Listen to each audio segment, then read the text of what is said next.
ONET is the primary source of occupational information, and it contains specific descriptors on almost 1,000 occupations in the United States. The first thing we are going to do is type in an occupation into the occupation keyword search. For this example, we are going to use meeting, convention, and event planners. Once we have pressed enter, ONET will bring up a summary of the occupation.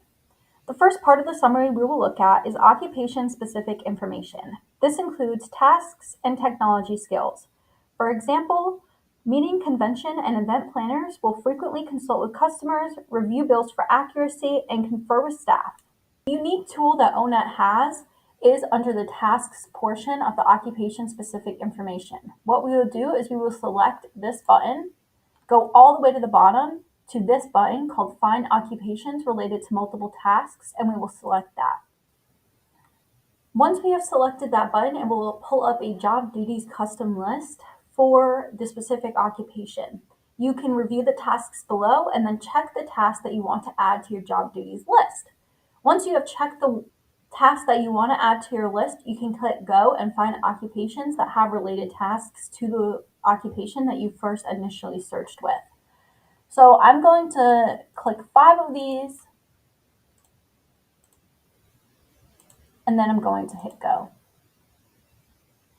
And as can be seen here, they will give me many other occupations that have the same tasks that I picked that might be of interest to me. This way you can get a large variety of occupations and you can widen your search and also customize it at the same time. So now we are just going to select the back button and get back to the summary. Now we are going to scroll down to the occupational requirements portion. This part covers work activities, and the work context portion of this part is a unique tool. It takes data from individuals in the occupation about what they do most. For example, of individuals working in the meeting, convention, and event planners occupation, 94% said they use the telephone every day, and 91% said they have face-to-face discussions every day.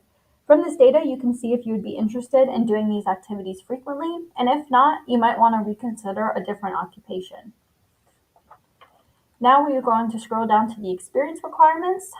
This section will give you information on what education, related experience, job training, and any credentials you would need. For training and credentials, you can just type in the state and the zip code, hit go, and you will find certifications that you would need for that occupation. Now we are going to scroll down to the worker characteristics and specifically go to the wages and employment trends. This one is good if you would like to know the median wages. It tells us here that for this specific occupation, it is $25.27 hourly or $52,560 annually. And then if you want specific for your state and your zip code that the occupation might be in for you, then you could just hit go and it will take you to that.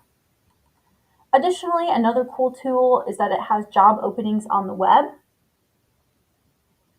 You can quickly put in a state or zip code and it will show you job openings in that area. For example, I will put in Newport News, so I will select Virginia and then type in the zip code 23606 and then hit go, and it will pull up a list of jobs that I could apply to from in the area that I selected.